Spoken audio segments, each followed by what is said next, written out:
Welcome student, welcome to NEET biology lecture.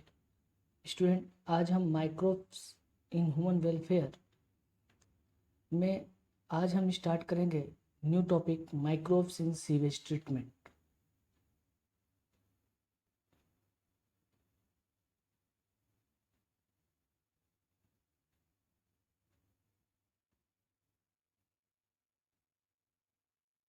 तो चलिए सबसे पहले अगर बात करते हैं कि ये सीवेज क्या होता है, तो सीवेज का मतलब होता है sewage is a municipal waste water. मतलब जो आप बोलते हो हाउस होल्ड सीवेज रिलीज होता है, म्यूनिसिपल वेस्ट वाटर जो रिलीज होता है उसमें मेन जो कंपोनेंट होता है वो क्या होता है, ह्यूमन एक्सक्रीट्रा। मतलब जैसे आप बोलते हो जो ह्यूमन एक्सक्रीशन के थ्रू जो फिकल मैटर वगैरह है, चाहे हाउस होल्ड जो एक्सक्रीट्रा है जो ह्यूमन बींग्स के थ्रू रिलीज किए जाते हैं, वो क्या है आपके मेजर कंपोनेंट है म्यूनिसिपल वेस्ट वाटर के। अब उसमें होता क्या क्या है म्यूनिसिपल वेस्ट वाटर या सीवेज में, तो म्यूनिसिपल वेस्ट वाटर या सीवेज में क्या प्रेजेंट होते हैं, large amount of organic matter plus microbes. क्या प्रेजेंट होते हैं, large amount of organic matter plus microbes. अब ये जो सीवेज है इसको हम डायरेक्टली वाटर बॉडी में डिस्चार्ज नहीं कर सकते, और इसके पीछे रीजन क्या है, तो ये जो माइक्रोब्स में एक तो already large amount of organic matter present है, साथ साथ क्या प्रेजेंट है, माइक्रोब्स। ये माइक्रोब्स होते कैसे हैं, पैथोजेनिक होते हैं। कैसे होते हैं, पैथोजेनिक, यानी डिजीज कॉजिंग होते हैं। तो अगर मान लो अगर ऐसे वाटर को, सीवेज वाटर या म्यूनिसिपल वेस्ट वाटर को हम डायरेक्टली वाटर बॉडी में रिलीज कर दें तो बहुत सारी डिजीज हो सकती है जो हमें नहीं होना है। ठीक है, तो हम करते क्या है, म्यूनिसिपल वेस्ट वाटर को डायरेक्ट वाटर बॉडी में रिलीज करने से पहले कई सारे ट्रीटमेंट देते हैं। ठीक है, उसको हम पढ़ेंगे अभी। तो इस म्यूनिसिपल वेस्ट वाटर या सीवेज को हम ट्रीट किससे करते हैं, सीवेज ट्रीटमेंट प्लांट में। कहाँ ट्रीट करते हैं, सीवेज ट्रीटमेंट प्लांट में। ठीक है, अब म्यूनिसिपल वेस्ट को हमने क्या कहाँ ट्रीट करेंगे, सीवेज ट्रीटमेंट प्लांट में। अब इस सीवेज ट्रीटमेंट प्लांट में डिफरेंट टाइप के ट्रीटमेंट दिए जाते हैं, जिसमें अभी आप पढ़ोगे प्राइमरी ट्रीटमेंट, सेकेंडरी ट्रीटमेंट या बायोलॉजिकल ट्रीटमेंट वगैरह। ठीक है, तो अब इस सीवेज ट्रीटमेंट प्लांट में जो हम ट्रीटमेंट देते हैं, अब इससे हम करते क्या है, जो बहुत ज़्यादा पोल्यूटेड ये सीवेज था उसको हम करते क्या है, लेस पोल्यूटेड मैटर में कन्वर्ट करते हैं। बाद में हम क्या करते हैं, उसको हम वाटर बॉडी में डिस्चार्ज करते हैं। ठीक है, तो सबसे इम्पोर्टेंट बात यहाँ ध्यान देने वाली है कि जो हम सीवेज का ट्रीटमेंट कर रहे हैं उसमें हमें कर किससे रहे ट्रीटमेंट, ऑलरेडी माइक्रोब से ही करते हैं। ठीक है, तो माइक्रोब से क्या करता है, ऑलरेडी आपने बोला कि सीवेज में क्या प्रेजेंट है, माइक्रोब जो पैथोजेनिक है जिसको हमें हटाना है, और उसको हटाने के लिए भी हमें किसका हेल्प लेनी पड़ रही है, माइक्रोब्स का ही हेल्प लेनी पड़ रही है। अब ये माइक्रोब जनरली कैसे होते हैं, हेट्रोट्रॉपिक होते हैं, जो कहाँ प्रेजेंट होते हैं, इन सीवेज में ही प्रेजेंट होते हैं, या आप बोल सकते हो म्यूनिसिपल वेस्ट वाटर में ही प्रेजेंट होते हैं। चलिए देखते हैं कौन कौन से स्टेज हैं जिसके बेसिस पे हम क्या करते हैं, इस म्यूनिसिपल वेस्ट वाटर को ट्रीट करते हैं। इसमें पहला क्या है आपका प्राइमरी ट्रीटमेंट, और सेकेंड क्या है आपका सेकेंडरी ट्रीटमेंट, जिसको हम टर्म क्या देते हैं, बायोलॉजिकल ट्रीटमेंट। क्या देते हैं, बायोलॉजिकल ट्रीटमेंट। देखो ये म्यूनिसिपल वेस्ट है, ठीक है, अगर इसको हम डायरेक्टली क्या करें, वाटर बॉडी में रिलीज करें तो काफ़ी ज़्यादा डिजीज वगैरह होने की प्रोबेबिलिटी होती है। तो उसके लिए वेल डेवलप्ड सीवेज प्लांट वगैरह बनाए जाते हैं जहाँ पे इनको ट्रीट किया जाता है।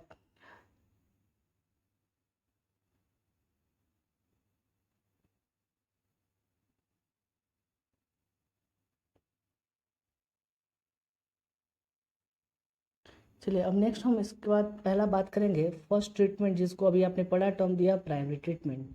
ठीक, प्राइमरी ट्रीटमेंट कोई बड़ा प्रोसेस नहीं है। इसमें मेनली करते क्या है, जैसे आपने बोला जो म्यूनिसिपल वेस्ट वाटर या सीवेज है, तो उसमें जो फ्लोटिंग जो डेब्रिस है, या आप बोल सकते हो जो आप बोलते हो जो पेबल्स है, स्मॉल पेबल्स वेरे सॉइल वेरे है, उनको हम क्या करते हैं, रिमूव करते हैं। तो प्राइमरी ट्रीटमेंट क्या है, ये एक फिजिकल रिमूवल ऑफ पार्टिकल्स। ये क्या है, जो सीवेज में या म्यूनिसिपल वेस्ट वाटर में जो बड़े पार्टिकल्स है, जो फ्लोटिंग पार्टिकल्स है या फ्लोटिंग डेब्रिस है, या दूसरे टर्म में आपने बोला जो सॉइल है या क्ले है, ठीक है, इसको हम करते क्या है, रिमूव करते हैं। किससे, म्यूनिसिपल वेस्ट वाटर से। तो बोला क्या इसमें हम करते क्या, removal of floating debris by sequential filtration.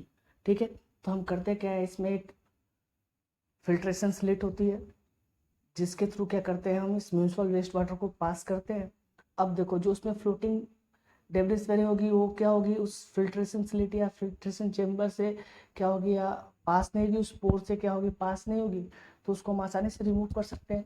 साथ साथ सेकेंड क्या है, रिमूवल ऑफ ग्रिट, जिसमें हम उसको हम टर्म कहते हैं सॉइल या स्मॉल पेबल्स, या सॉइल या क्ले, या बोल सकते हो जो कंक्रीट वगैरह होते हैं अगर वो प्रेजेंट है किसमें, म्यूनिसिपल वेस्ट वाटर में या सीवेज में, तो उसको हम क्या करते हैं, सेंडिमेंटेशन प्रोसेस से क्या करते हैं, रिमूव करते हैं। अब सेंडिमेंटेशन प्रोसेस क्या होता है, डायग्राम से देखते हैं। तो देखो ये क्या है, एक प्राइमरी ट्रीटमेंट प्लांट है जिसमें हम करते क्या है, ये आपका फिल्ट्रेशन स्लिट है जिससे हम करते क्या है, इससे हम पास करते हैं सीवेज को या बोल सकते हो म्यूनिसिपल वेस्ट को।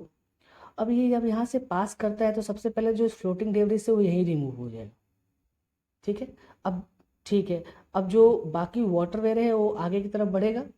अब ये इसमें जैसे ही आगे जाएगा इसमें दो चेम्बर होते हैं, ग्रिड चेम्बर है, दूसरा क्या है, सेडिमेंट चेम्बर है।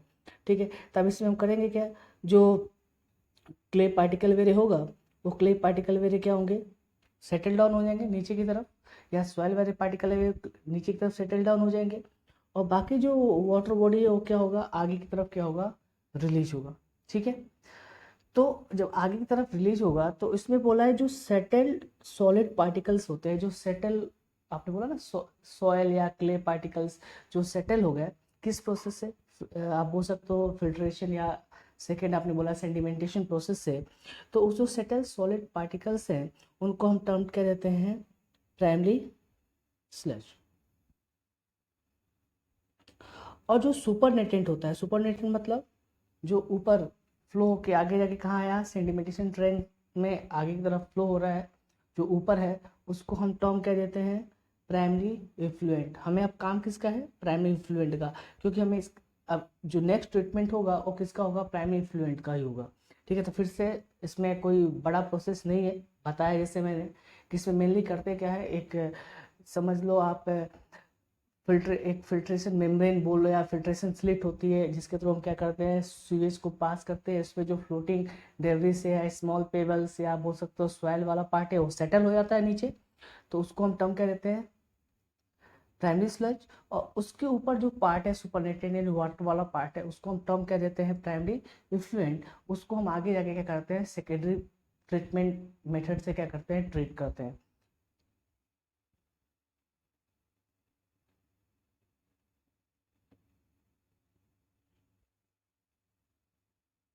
चलिए नेक्स्ट हमें क्या पढ़ना है, सेकेंडरी, या दूसरे टर्म में इसको हम क्या बोलते हैं, बायोलॉजिकल ट्रीटमेंट। तो माइक्रोब से हेल्प से क्या होता है, सेकेंडरी ट्रीटमेंट प्रोसेस कंप्लीट होता है, तो इसलिए हम इसको टर्म भी क्या कहते हैं, बायोलॉजिकल ट्रीटमेंट।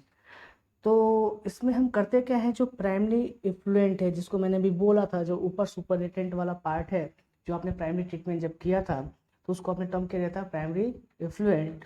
इसको हम पास किस में करते हैं, एक लार्ज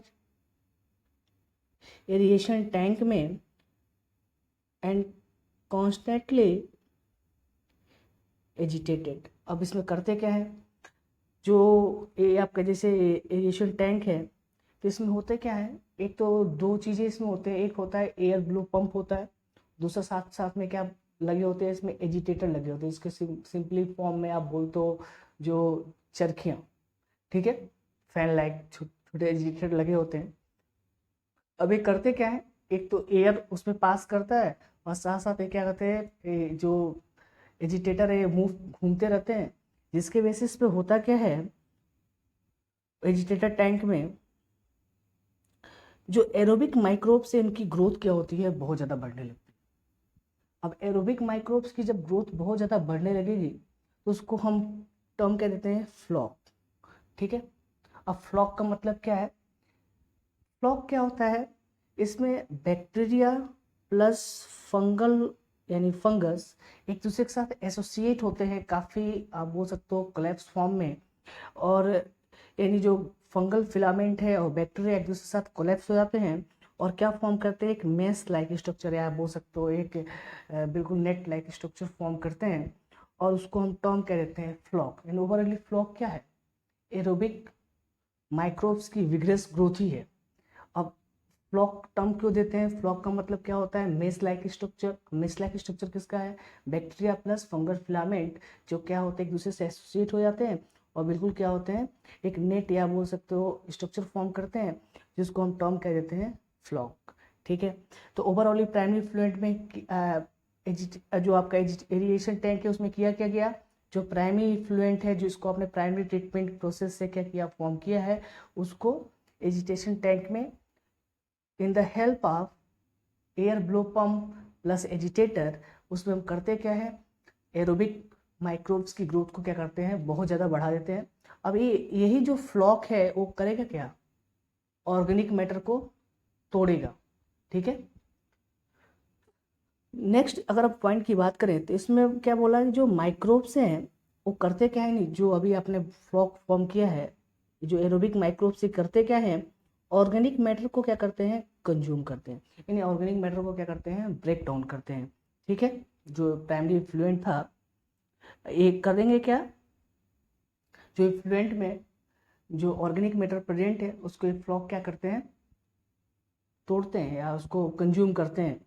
बोला है कि दिस रिड्यूस बीओडी, जिसको हम जिसके बेसिस पे क्या होता है, बीओडी क्या होती है, डिक्रीज होती है। अब बीओडी क्या होता है, बीओडी का मतलब होता है बायोकेमिकल ऑक्सीजन डिमांड। क्या होता है, biochemical oxygen demand of fluent. मतलब अगर जितना ज़्यादा एक फ्लॉक का ग्रोथ होगा या एरोबिक जो माइक्रोब्स इनका ग्रोथ होगा, उतना ही ज़्यादा क्या करेंगे, वो ऑर्गेनिक मैटर को कंज्यूम करेंगे, या दूसरे टर्म में आप सिंप्लीफाई बोल सकते हो कि उसको सिंप्लीफाई करेंगे या तोड़ेंगे। ठीक है, तो उतना ही ज़्यादा क्या करेंगे वो, अभी आगे आप पढ़ोगे, उतना ही ज़्यादा क्या काम करेंगे वो, ऑक्सीजन को कंज्यूम भी करेंगे, जिसके बेसिस पे क्या होता है कि बोला ना बायोकेमिकल ऑक्सीजन डिमांड, उतना ज़्यादा उनको ऑक्सीजन की नीड भी होगी। तो चलो आगे देखते हैं बीओडी क्या होता है।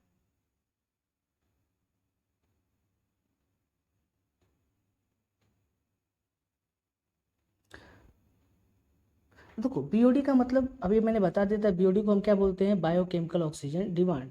इसका मतलब क्या होता है, amount of oxygen consume by bacteria to oxidise all organic matter in 1 litre water. Simplify में समझते हैं, जैसे मान लो आपने बोला कि एक टैंक है जिसमें 1 लीटर वाटर में ऑर्गेनिक मैटर प्रेजेंट है। अब अगर उसमें आप बात करो कि जो फ्लॉक हैं, ठीक है, वो क्या कर रहे हैं, उसको कंज्यूम कर रहे हैं, उसको ब्रेक डाउन कर रहे हैं, तो उनको ऑक्सीजन की नीड होगी ना। तो जितनी ऑक्सीजन की नीड होगी उसी को हम क्या टर्म देंगे, बायो केमिकल ऑक्सीजन डिमांड। अब मान लो कि अगर कोई वाटर है जिसमें 1 लीटर वाटर में बहुत ज़्यादा ऑर्गेनिक मैटर है, यानी बहुत ज़्यादा पॉल्यूटेड वाटर है वो। ठीक है, तो उसमें हमें क्या होगा, उस माइक्रोब्स को ज़्यादा ऑक्सीजन चाहिए। ठीक है, जितना ऑर्गेनिक मैटर होगा उतना ही ज़्यादा क्या होगा, हमें ऑक्सीजन देना पड़ेगा, या उसमें ऑक्सीजन की रिक्वायरमेंट होगी उस माइक्रोब्स को। तो होगा क्या, वहाँ पे बीओडी क्या होगी, यानी जितना ज़्यादा ऑर्गेनिक मैटर होगा उतना ज़्यादा क्या होगा, बीओडी इंक्रीज होगी। अगर ऑर्गेनिक मैटर कम हुआ तो कम ऑक्सीजन की नीड हुई, और क्या होगा, वो उसको ब्रेक डाउन कर सकता है। ठीक है, तो ओवरऑली आप बात करते हो बीओडी दूसरे टाइम में दूसरे फॉर्म में किसको बताता है, इनडायरेक्टली फॉर्म में ऑर्गेनिक सब्सटेंस। ठीक है, यानी जो पॉल्यूटेड वाटर है उसमें कितना ऑर्गेनिक मैटर प्रेजेंट है, इसको भी बीओडी बताता है। मीन्स जैसे अभी आपको बताया मैंने कि 1 लीटर वाटर में अगर कम पॉल्यूटेड वाटर है 1 लीटर, उसमें जो भी ऑर्गेनिक मैटर प्रेजेंट है, तो उसको उस फ्लॉक के थ्रू कंज्यूम करने में कम ऑक्सीजन की नीड होगी, तो वहाँ पर आप क्या बोलोगे, बीओडी रिड्यूज। लेकिन अगर वही बहुत ज़्यादा पॉल्यूटेड वाटर है, उसमें भी फ्लॉक अगर यूज हो रहा है उसको ऑर्गेनिक मैटर को कंज्यूम करने में, तो वहाँ पे ज़्यादा ऑर्गेनिक मैटर है तो ज़्यादा ऑक्सीजन की रिक्वायरमेंट होगी। तो ओवरऑल इनडायरेक्टली बीओडी किसको बताता है, आप जो पोल्यूटेड वाटर में कितना ऑर्गेनिक सब्सटेंस क्या है, प्रोड्यूस है। अगर ज़्यादा बीओडी दिखा रहा है तो यानी उसमें ऑर्गेनिक मैटर ज़्यादा है, अगर कम बीओडी दिखा रहा है यानी जो उस पोल्यूटेड वाटर में ऑर्गेनिक मैटर उतना क्या है, कम है। चलिए नेक्स्ट आगे देखते हैं। बोला it is a measure of organic matter present in water, जो मैंने अभी आपको बता दिया। ठीक है, बोला है the greater BOD more polluting potential, मतलब अगर बीओडी की वैल्यू बढ़ रही है तो मतलब वाटर क्या है, ज़्यादा पोल्यूटेड है, यानी उसमें ज़्यादा से ज़्यादा क्या है, ऑर्गेनिक मैटर प्रेजेंट है। ठीक है, तो देखो ये आपका एरिएशन टैंक है, तो यहाँ पे देखो ये एजिटेटर लगे हुए हैं जो घूम रहे हैं, और साथ साथ क्या होता है इसमें एयर ब्लो पंप लगे होते हैं जो इसके थ्रू एयर पास होता है, और इसमें क्या होता है, फ्लॉक फॉर्म होता है, या आप बोल सकते हो कि एरोबिक माइक्रोब्स की ग्रोथ क्या होती है, बहुत ज़्यादा बढ़ जाती है। फिर ये पूरा आपका बना रखा है एजिटेटर आपका टैंक का ही। यहाँ पे देखो एयर कॉम्प्रेसर, जिसकी वजह से एयर हम क्या करते हैं, पास करते हैं, और इससे यहाँ से क्या होता है, प्राइमरी फ्लुएंट आता है, और फिर क्या होता है, वापस क्या होता है, फ्लॉक वेरे फॉर्म होते हैं। ठीक है, तो बोला है फ्लॉक का डेफिनेशन बता दिया। फ्लॉक का मतलब क्या होता है, मैस लाइक मैस होते हैं जो किससे फॉर्म होता है, बैक्टीरियल प्लस फंगल फिलामेंट से।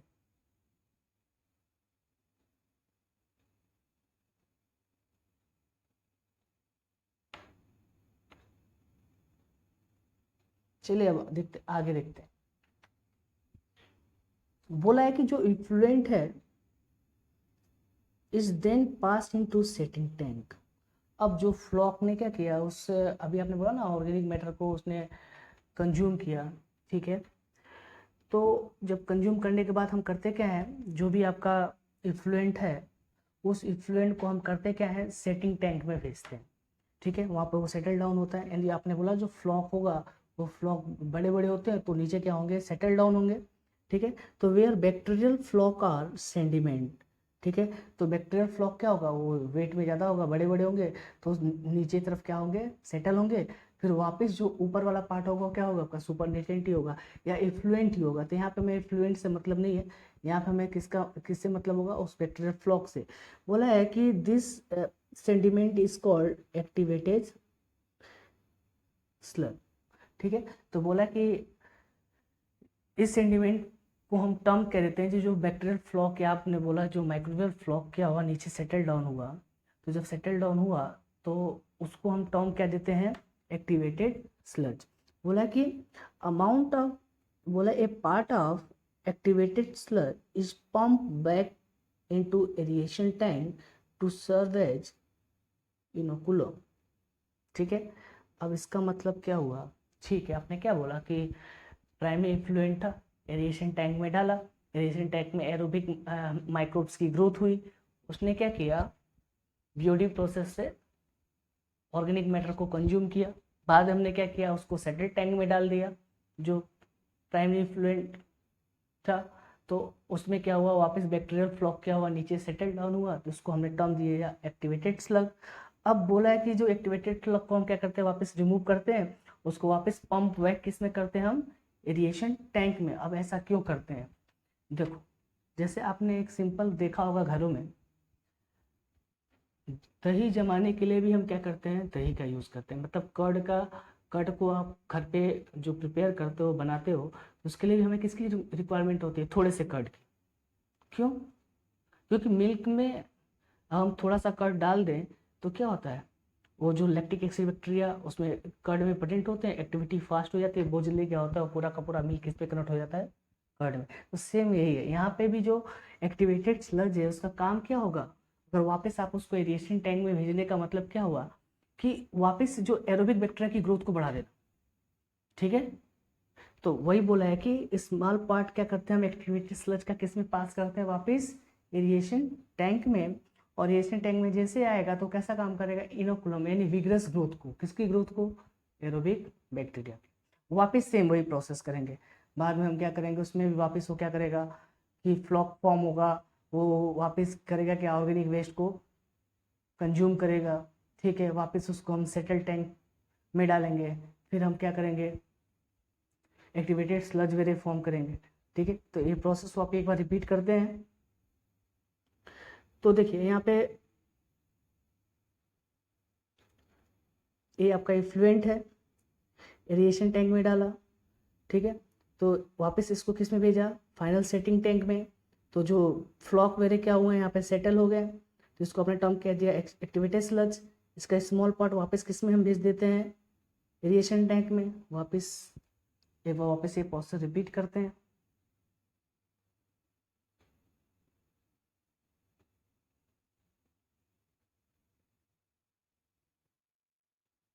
चलिए, इसके बाद बोला है जो रिमेनिंग स्लज है, मतलब कुछ पार्ट तो आपने एरिएशन टैंक में डाला है, किसके लिए, कि वापस वो क्या काम करें, एरोबिक माइक्रोब्स की ग्रोथ को बढ़ा दे। कि मीन्स मान लो कि वापस दूसरा जो आप बोलोगे प्राइमरी ट्रीटमेंट के बाद इफ्लुएंट डालोगे उसमें एरिएशन टैंक में, तो ऑलरेडी उसमें अगर माइक्रोब्स पहले से होंगे एरोबिक माइक्रोब्स, तो उनकी ग्रोथ वो बढ़ाएगा।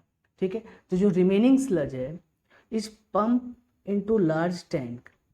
जो रिमेनिंग स्लज है उसको हम किस में पंप करते हैं, एक लार्ज टैंक में, जिसको हम बोलते क्या है, एनारोबिक स्लज डिजास्टर। क्या बोलते हैं, एनारोबिक स्लज डिजास्टर। ठीक है, अब यहाँ पे एनारोबिक बैक्टीरिया का रोल होता है। या बोला है कि here some anaerobic bacteria digest the bacteria and fungi in the sludge. ठीक है, तो आपने क्या बोला कि जो रिमेनिंग स्लज था उसको हमने कहाँ भेजा, एनारोबिक स्लज डाइजेस्टर में। ठीक है, टैंक में, जिसमें क्या आप उसमें होगा क्या कि उसमें जो कुछ एनारोबिक बैक्टीरिया प्रेजेंट है वो करते क्या हैं, जो फ्लॉक था या मेस लाइक स्ट्रक्चर है, इसमें जो बैक्टीरिया है, एरोबिक बैक्टीरिया है और जो फंगल फिलामेंट है, उनको क्या करेंगे, वो डाइजेस्ट करेंगे। ठीक है, और जब डाइजेस्ट करके क्या प्रोड्यूस करते हैं, CH4 मतलब मीथेन, H2S मतलब हाइड्रोजन सल्फाइड जो आप गैस बोलते हो, एंड कार्बन डाइऑक्साइड। ठीक है, गैस रिलीज करते हैं। बोला है दिस गैस फॉर्म बायोगैस, जिसका रूल आगे जाके किसमें इसको हम क्या आगे जाके क्या क्या फॉर्म करते हैं, बायोगैस, या बायोगैस फॉर्मेशन में क्या होते हैं, इन्वॉल्व होते हैं। ठीक है, तो बोला है कि the effluent is release into natural water body like river and stream. इतना प्रोसेस करने के बाद, ठीक है, अब जो इफ्लुएंट बनेगा उसको हम किस में रिलीज कर देते हैं, वाटर बॉडी में। आप रिवर बात करो या अदर जो जहाँ पे वाटर बॉडी है उसमें क्या करते हैं, हम रिलीज कर देते हैं। मतलब अब ओवरऑल क्या हो गया, जो म्यूनिसिपल वेस्ट वाटर था वो क्या हो गया, बिल्कुल लेस पॉल्यूटेड हो गया। अब अगर वाटर बॉडी में इसको हम रिलीज करेंगे तो डिजीज कॉजिंग नहीं है, इसमें जो माइक्रोब्स वगैरह थे, जो पैथोजेनिक थे, वो सारे क्या हो गए, डाइजेस्ट हो चुके हैं, डिस्ट्रॉय हो चुके हैं। तो कोई हार्मफुल इफेक्ट क्या होता वो नहीं देता। ठीक है, तो देखो यहाँ पे क्या है, स्लज डिजास्टर है। इसमें हम क्या करेंगे, जो रिमेनिंग स्लज था उसको हमने क्या किया, यहाँ पे ट्रांसफ़र किया। यहाँ पे ड्रायर वगैरह लगे हैं, जिसकी हेल्प से क्या होता है, जो जो एनारोबिक बैक्टीरिया है वो करता क्या है, एक फ्लॉक को क्या करता है, डिस्ट्रॉय करना स्टार्ट कर देता है, चाहे उसको कंज्यूम करना स्टार्ट कर देता है।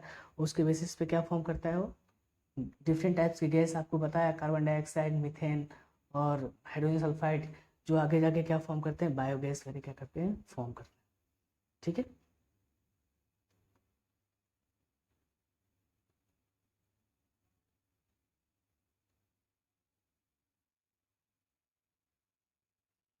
चलिए अब सेकेंडरी स्टेप, जो सेकेंडरी ट्रीटमेंट था उसको हम एक रिव्यू के फॉर्म में, एक स्टेप के फॉर्म में देख लेते हैं सारे स्टेप को। देखो प्राइमरी फ्लुएंट मतलब समझ गए होगे आप।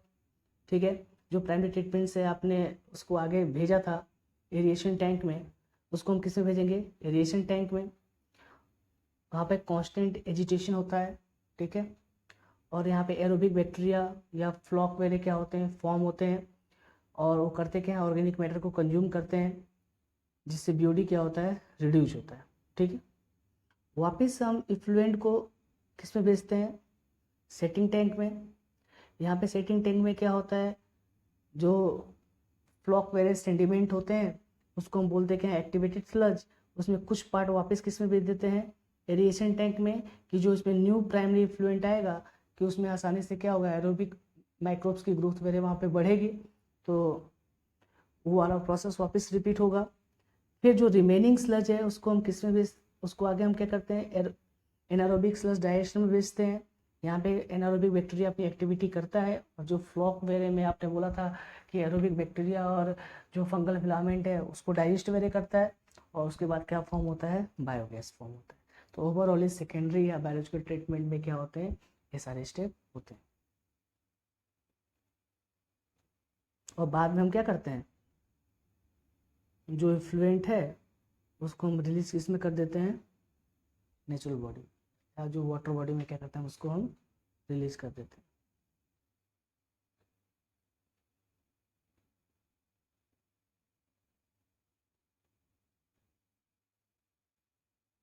तो देखिए ये पूरा एक आपका सीवेज ट्रीटमेंट प्लांट बनाया हुआ है। इसमें प्राइमरी ट्रीटमेंट, सेकेंडरी ट्रीटमेंट सारे करते हैं। बाद में जो इफ्लुएंट वेरे बचता है उसको हम क्या करते हैं, वाटर बॉडी में रिलीज कर देते हैं। ये लिखा भी है प्री ट्रीटमेंट, ठीक है। उसके बाद सेकेंडरी ट्रीटमेंट, स्लज डाइजेस्टर, ये सारे ऐसे ऑपरेटर्स बने रहते हैं। आप बोल सकते हो ऐसे पूरे प्लांट है जिसमें डिफरेंट टाइप्स के क्या होते हैं, टैंक्स वगैरह बने होते हैं जो अलग अलग वर्क करते हैं, जिसमें हम प्राइमरी ट्रीटमेंट, सेकेंडरी ट्रीटमेंट या बायोलॉजिकल ट्रीटमेंट वगैरह क्या करते हैं, ठीक है। तो ओवरऑल ही क्या है आपका एक सीवेज ट्रीटमेंट प्लांट का क्या है कि फ्लो चार्ट है। इसके बाद हम जो नेक्स्ट पढ़ेंगे,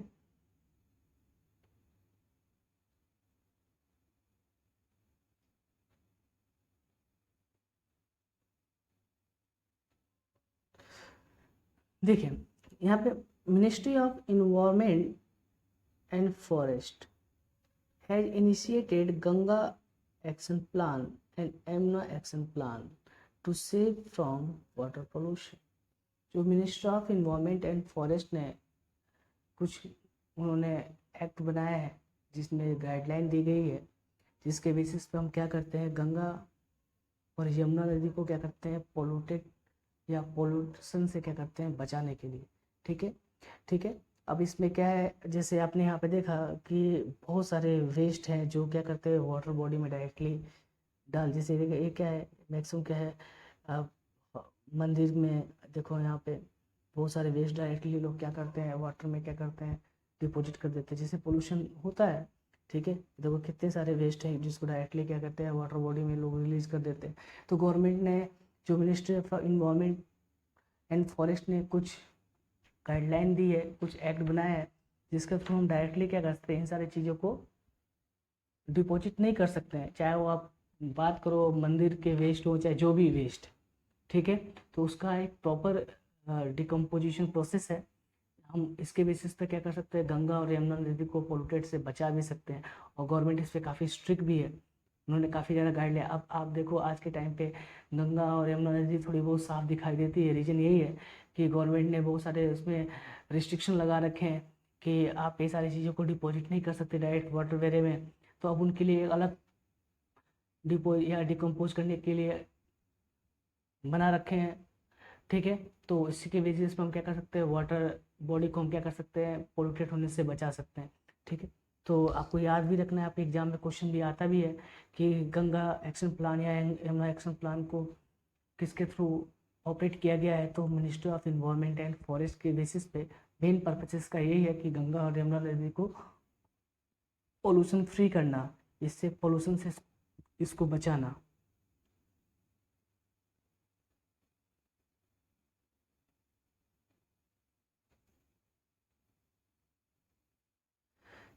स्टूडेंट्स, इसके बाद हम जो नेक्स्ट लेक्चर में डिस्कस करेंगे वो पढ़ेंगे microbes in production of biogas, कि माइक्रोब्स का बायोगैस प्रोडक्शन में कैसे रोल है। दूसरा, माइक्रोब्स का फर्टिलाइजर के फॉर्म में कैसे यूज है। तो इन सारे टॉपिक्स को हम क्या करेंगे नेक्स्ट लेक्चर या नेक्स्ट सेशन में क्या करेंगे, डिस्कस करेंगे।